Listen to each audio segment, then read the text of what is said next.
Este es un espacio para quienes alguna vez se han sentido rotos, perdidos o en silencio. Soy la doctora Natalia Ruiz, psicóloga clínica, y esto es Repetir o Reparar. Aquí no venimos a juzgar las historias sino a escucharlas. Con honestidad, en una conversación, acompañándonos sin prisa. Bienvenidos. Hoy no te hablo como psicóloga, sino como alguien que también ha repetido historias. Este episodio no es para que entiendas nada, es para que te escuche la parte de ti que lleva años pidiendo ser vista. Hoy vamos a tener una conversación sobre el famoso autosabotaje, para descubrir cómo destruimos lo que más amamos. Hay una paradoja en la vida. Cuando por fin conseguimos algo bueno, a veces lo destruimos. Y llamamos a eso autosabotaje. Y no lo hacemos porque queramos sufrir, sino porque hay partes de nosotros que aún no saben recibir la calma. Y es real. Todos tenemos como un pequeño saboteador interno. No vive fuera, no tiene rostro, no tiene nombre, pero sí está ahí, susurrando en los momentos más luminosos. Esa voz que justo cuando las cosas parecen ir bien, se asoma y dice, esto no puede durar, algo malo va a pasar, o no soy suficiente. A veces suena como un pensamiento fugaz, pero otras veces es un eco que persiste, que se instala casi en el pecho. Es la misma voz que aparece cuando alguien nos mira con interés o con ternura, y en lugar de poder recibir esas miradas con agrado o regresarlas de igual forma, lo que hacemos es bajar la mirada. O cuando por fin estamos cerca de un logro y en lugar de disfrutarlo sentimos miedo de perderlo, incluso cuando ni siquiera ha llegado del todo. Esa voz parece cruel, pero en realidad no lo es. Es una parte antigua, una guardiana del pasado, esa que aprendió a protegernos a su manera. Nació en el momento exacto en que una ilusión se rompió, justo cuando la vida nos enseñó que el amor podía doler, que el abandono podía llegar sin aviso, que mostrar tal vez fragilidad podía tener un precio y que para colmo ya éramos seres completamente vulnerables. Desde entonces, esa parte se quedó, vamos a decir, con una misión: mantenernos a salvo del dolor emocional. Así que cuando hoy nos acercamos a algo bueno, no sé si un amor, una oportunidad, una calma, el saboteador despierta y nos dice, cuidado, no te ilusiones. Recuerda cómo dolió la última vez. Y no lo hace por maldad, sino por lealtad, porque no es el malo del cuento. Es, digamos, un aliado poderoso, porque todavía no sabe que ya no somos esa persona indefensa del pasado. Nos ha enterado de que ahora sí tenemos los recursos para sostener la alegría sin miedo. El saboteador no quiere destruirnos, solo necesita que alguien, o sea, tú, le digas con ternura, gracias por cuidarme, pero ya no necesito protegerme así. Este tema del autosabotaje es tan complejo que lo vamos a dividir en 2 episodios porque hay mucho que decir de él. Pero en este episodio en particular, nuestro objetivo será simplemente poder reconocer esta conducta en nosotros, para en el próximo ir a las causas inconscientes de esta conducta. Daniela deseaba con toda su alma ser profundamente amada y aceptada. Ella es una mujer que destruyó sin querer su deseo más intenso. Déjenme contarles lo que pasó un día en sesión. Daniela llegó y me dijo, quiero decirte que no me gustó nada la forma en la que me trataste la sesión pasada. Así comenzó nuestro encuentro. Me dijo que me había sentido distraída, distante, que incluso parecía que tenía prisa por pasar a mi siguiente paciente. Y sus palabras venían cargadas de muchísimo enojo. Y tengo que confesar que por un instante me sorprendió su reclamo, pero como terapeuta, aprendí hace años una frase que siempre recuerdo. Nunca te defiendas de las acusaciones de un paciente. Y es verdad, no es fácil, lo confieso. A fin de cuentas, por supuesto que somos seres humanos. Así que respiré hondo y me quedé en silencio. Dejé que hablara, que descargara, que dijera todo lo que necesitaba decir. Y si soy sincera, pues sí me costó trabajo porque en ese momento yo también me sentía acusada injustamente, pero sabía que si me defendía, perderíamos una oportunidad de oro en su proceso. Te voy a dar más contexto. Daniela tiene 35 años, lleva meses trabajando conmigo en su ansiedad, sus celos, su miedo a ser abandonada. Tiene una relación con un hombre mayor que ella, es divorciado, tiene hijos, y aunque lo describe como un hombre amoroso, vive con la sospecha constante de que la va a engañar. Lo interesante es que no existían señales reales de infidelidad. Es decir, no habían mensajes ocultos, ni actitudes sospechosas, ni antecedentes de deshonestidad. Pero Daniela insistía en verlos. Cualquier miradita que se echaba al teléfono, cualquier cambio en su tono de voz, era para ella una prueba más de traición.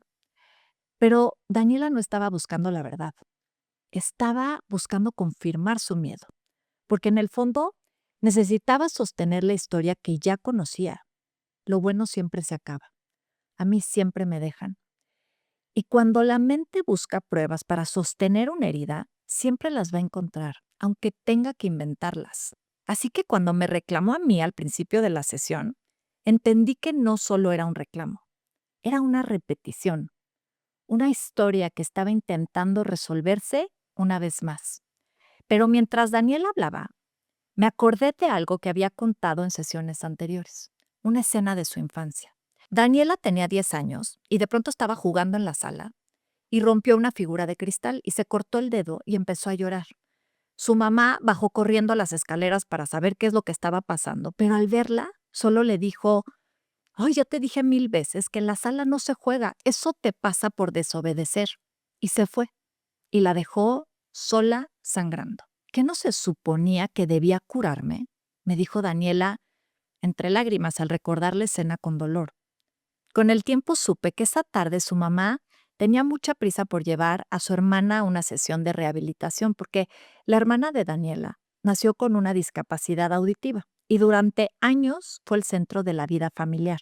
Esa fue la primera herida de desplazamiento de Daniela. Su mamá no se fue porque la estuviera abandonando, sino porque tenía que atender a quien en ese momento percibía como más frágil, más necesitada, tal vez más impotente. Pero para una niña de 10 años ese matiz no existe. Lo único que siente es la sensación del abandono. Y lo que aprende es que los demás siempre van a ser prioridad antes que yo. Y esa sensación, vamos a decir que se quedó tatuada en su memoria. Y eso mismo hizo conmigo. En la sesión anterior, sintió que yo tenía prisa por atender a otro paciente, porque en su mente volví a convertirme en su mamá corriendo escaleras abajo, dejándola sola con su herida. Apreté su herida y le volvió a doler. Por eso estaba tan enojada. Pero detrás del enojo había algo mucho más profundo, porque habían celos, había tristeza y miedo a ser invisible o insuficiente. El enojo muchas veces sirve como una armadura, porque es una de las emociones que es más socialmente aceptable. Es mucho más fácil decir qué enojado estoy a qué tristeza siento, porque esa tristeza duele más. Y entonces decimos, estoy furiosa, pero si miramos un poco más adentro, descubrimos que en realidad queremos decir, me siento dolida. Entonces, el enojo, vamos a decir que es como un traje de superhéroe que esconda a la persona que realmente lo porta. El enojo llega primero porque es mucho más fácil de sentir, porque el enojo es como que nos da fuerza, nos hace sentir en control. Y la tristeza o cualquier emoción que nos haga sentir dolor, nos hace sentir vulnerables, expuestos, chiquitos. Y por eso muchas veces lo que hacemos es disfrazarla. Y a veces gritamos, discutimos o nos cerramos. No porque queramos lastimar a nadie, sino porque no sabemos cómo decir, tengo miedo de que no me quieras, o me sentí invisible, o necesito que te quedes. El enojo en el fondo es un lenguaje torpe del dolor. Es una forma de decir, esto me importa tanto que no sé cómo manejarlo. Y es curioso porque mientras el dolor nos haría buscar cercanía, el enojo, la realidad es que nos empuja a alejarnos. Nos protege de sentir, pero también nos priva de sanar. Por lo tanto, es una especie de arma de doble filo. Así que muchas veces, para no tocar ese dolor profundo, preferimos destruir el vínculo antes de arriesgarnos a perderlo. Porque romper algo por decisión propia parece doler menos que quedarnos esperando a que lo rompan por nosotros. Es el intento más humano, pero al mismo tiempo más triste de conservar el control. Y como ya hemos platicado, el control de tomar nuestras propias decisiones, por más fatales que resulten, nos hace sentir bien y al volante de nuestro destino. Pero el precio que pagamos es muy alto, porque nos quedamos sin el otro y también sin la oportunidad de ser comprendidos. En terapia es algo que veo una y otra vez. El momento en que alguien se enoja no siempre es el momento en que quiere alejarse, sino el momento en que más necesita ser sostenido, solo que no sabe cómo pedirlo o ni siquiera puede identificarlo. Daniela llevaba meses construyendo una relación de confianza conmigo, pero cuando la cercanía se hizo demasiado real, apareció su miedo a ser desplazada. Así que sin darse cuenta, empezó a destruir lo que habíamos construido. Eso es el autosabotaje, el impulso inconsciente de destruir lo bueno antes de que nos duela perderlo. Y la mente lo hace para mantenernos a salvo. Si yo misma arruino algo, pues ya no voy a correr el riesgo de que alguien más me lo quite. Pero el precio es altísimo, porque nos quedamos solos y reforzamos la misma historia de siempre.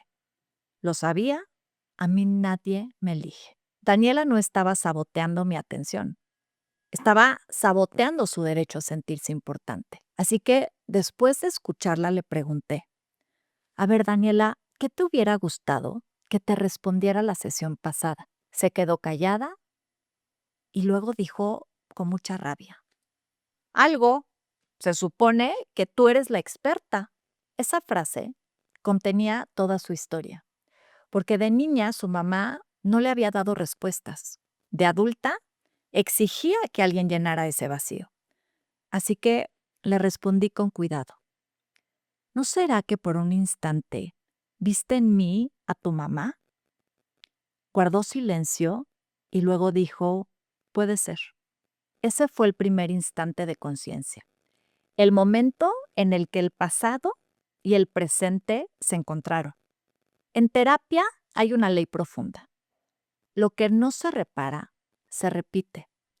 Y la única manera de reparar es traer al presente lo que dolió para poderlo vivir distinto.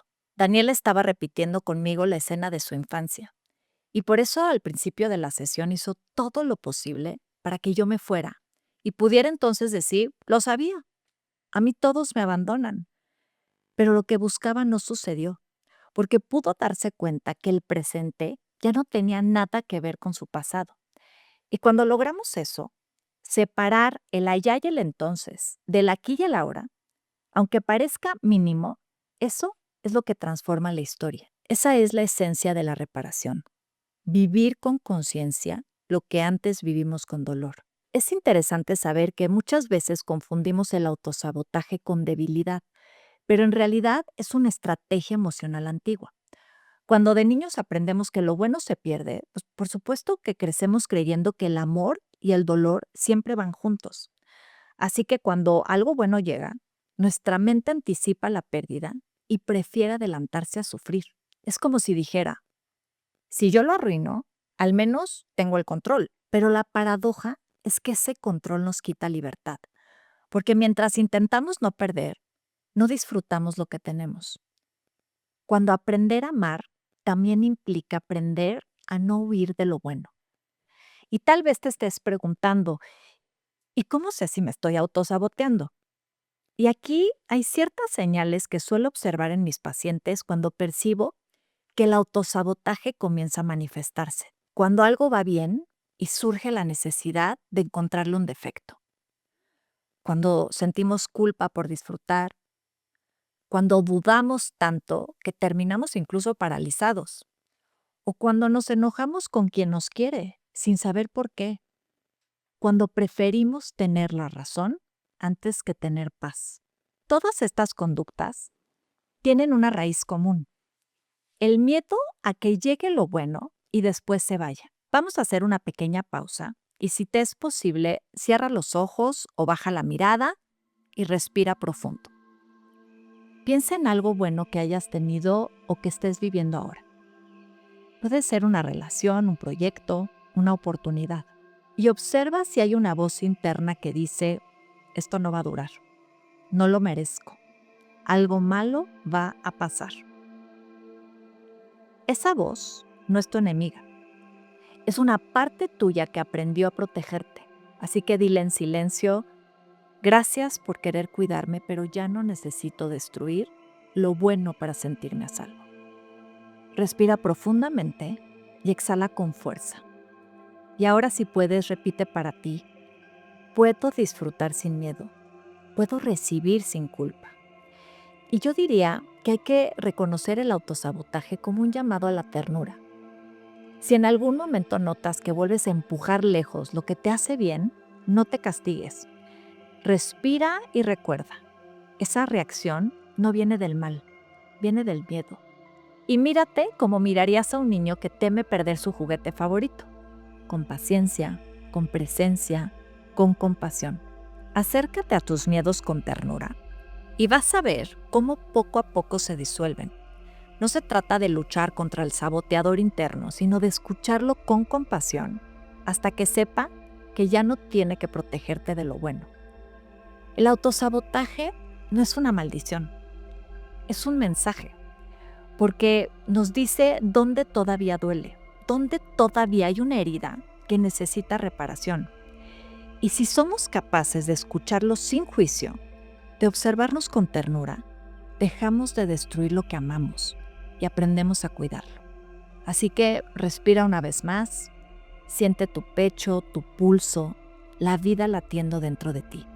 Cada vez que eliges quedarte, cuando antes habrías huido, estás reparando algo antiguo. Y eso ya es amor. Antes de cerrar este episodio, quiero dejarte 3 claves que te ayuden a reconocer cuándo el autosabotaje está empezando a hablar en ti. Primera clave. Si te das cuenta que te alejas justo cuando algo empieza a ir bien, cuando la vida te ofrece calma o estabilidad y además aparece una parte de ti que dice, esto no puede durar, date cuenta que no estás viendo la realidad. Estás escuchando una herida anticipando el dolor. Si notas esa voz, no la juzgues, obsérvala, incluso intenta ser curioso. Ese es el primer signo de que estás repitiendo un viejo guión. Y el primer paso siempre es darnos cuenta. La segunda clave es cuando empieces a buscar defectos donde antes había gratitud, detente un segundo a sospechar, porque el saboteador no soporta el disfrute. Así que cuando te descubras, yo no sé si analizando, criticando, dudando de algo o alguien que antes incluso valorabas, pregúntate, ¿estoy realmente viendo un problema? ¿O estoy buscando pretextos para salir corriendo y evitar sentirme vulnerable? Esa duda es el espejo del autosabotaje. Tercera, fíjate aquí qué interesante, porque cuando confundes la paz con aburrimiento, peligro, vale la pena detenernos a sospechar, porque imagínate que si vienes de la tormenta y estás acostumbrado al caos, pues por supuesto que la calma te puede parecer rarísima. Cuando notes que algo tranquilo te incomoda, no es porque esté mal, es porque tu sistema aún no reconoce la seguridad. Ahí también está el saboteador queriendo regresar a lo que conoce. Así que, por paradójico que suene, date permiso de tolerar la calma. Quédate ahí. Y aunque te seduzca destruirla, mejor agradécele para sostener su efecto en el tiempo. Reconocer el autosabotaje no es acusarte, es mirarte con ternura y decirte, ya entiendo de dónde viene esto, porque solo lo que se ve se puede transformar. Y ver con compasión siempre es el primer paso para reparar. Pregúntate, ¿esto que siento o pienso sigue siendo verdad hoy o solo sigue siendo familiar? Y si sientes que ya estás lista o listo, puedes decirte a ti mismo, gracias por protegerme con esta conducta del autosabotaje, pero ya no la necesito más. Respira y suéltala con una exhalación fuerte. No se trata de hacerlo perfecto, sino de hacerlo distinto. Ahí, justo ahí, empieza el cambio. Gracias por estar aquí, por escuchar, no con los oídos, sino con el corazón. Si algo de este episodio resonó en ti, no lo sueltes enseguida. Llévalo, Déjalo reposar. Fue un placer acompañarte en este episodio de Repetir o Reparar. Nos escuchamos pronto para seguir explorando la historia detrás de nuestras conductas. Recuerda suscribirte al canal, hacer comentarios y poner la campanita para recibir notificaciones.